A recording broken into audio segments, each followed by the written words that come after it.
Hey there, everyone. I'm really glad you could join me today. We're going to talk about something that's incredibly important when it comes to managing your money, but also something that might seem a bit confusing at first: diversification. Now, you might have heard the phrase, don't put all your eggs in one basket. And that's exactly what diversification is all about, but with your investments. But what does that really mean, and how can it help you? That's what we're here to figure out. So, let's start with a quick story. Imagine you have a friend who loves technology stocks. They invest everything they have in just one company, say a popular tech giant. Things are going great, and the stock is shooting up. But then suddenly the company faces a scandal, or the tech industry hits a rough patch, and the stock plummets. Your friend loses a lot of money because all their investment was tied to that one company. That's where diversification could have made a big difference. You see, diversification is like spreading out your bets. Instead of putting all your money into one stock or even one type of investment, you spread it across different assets. This could mean owning a mix of stocks, bonds, real estate, and maybe even some cash. The idea is that if one investment doesn't do well, the others might balance it out, reducing your overall risk. And this doesn't just apply to different types of investments, but also to different industries, sectors, and even geographic regions. That's one of the key benefits of diversification. It helps to protect your portfolio from the unexpected. Now, let's break it down a bit further. Diversification can be done in a few different ways. First, there's asset diversification, where you invest in different asset classes like stocks, bonds, and real estate. Each of these asset classes behaves differently under various economic conditions. For example, when stocks are doing well, bonds might not perform as strongly, and vice versa. By owning both, you're more likely to have something in your portfolio that's doing well at any given time. Another approach is sector diversification. Even within the stock market, you can spread your investments across different sectors like technology, healthcare, finance, and consumer goods. The idea here is that different sectors will perform differently depending on what's happening in the world.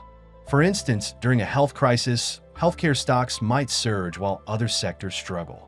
So, by owning stocks in multiple sectors, you're not overly exposed to the ups and downs of any single industry. And then there's geographic diversification, which involves investing in companies or assets located in different parts of the world. This is especially important because different countries' economies can move in different directions at the same time. So while one country's economy might be booming, another could be in a recession.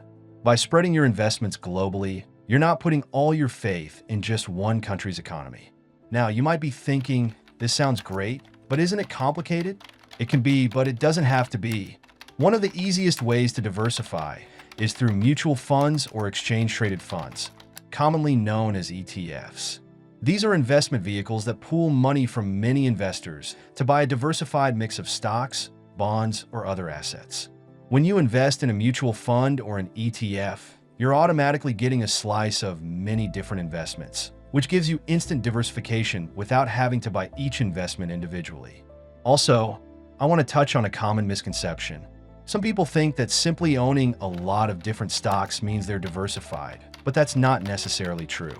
If all those stocks are in the same sector or industry, like all tech stocks, you're still exposed to the same risks. True diversification means spreading your investments across different asset classes, sectors, and regions. And it's important to remember that diversification isn't about maximizing your returns. Instead, it's about managing your risk.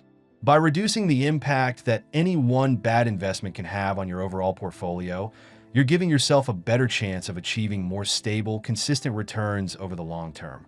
It's like having a safety net in place so that if something goes wrong, your entire financial plan doesn't come crashing down. But how do you know if your portfolio is properly diversified? Well, that depends on your individual goals, risk tolerance, and time horizon. If you need help, a financial advisor can help you assess your current portfolio and suggest ways to improve your diversification. Or if you prefer a do-it-yourself approach, there are plenty of online tools and resources that can guide you through the process. Also, I should mention that while diversification is a powerful strategy, it's not foolproof. It can help reduce risk, but it doesn't eliminate it entirely. That's why it's also important to regularly review and rebalance your portfolio. Over time, some investments may grow faster than others, which can throw off your diversification. By rebalancing, you're ensuring that your portfolio stays aligned with your goals and risk tolerance. So then, the key takeaway here is that diversification is all about balance. It's about spreading your investments in a way that reduces your risk and helps you achieve your financial goals more smoothly. It's not a get-rich-quick strategy, but rather a smart, steady approach to building wealth over time. So, do you feel like your portfolio is well diversified? Or is this something you want to work on? Remember, investing is a journey, and the more you learn and apply, the better off you'll be in the long run.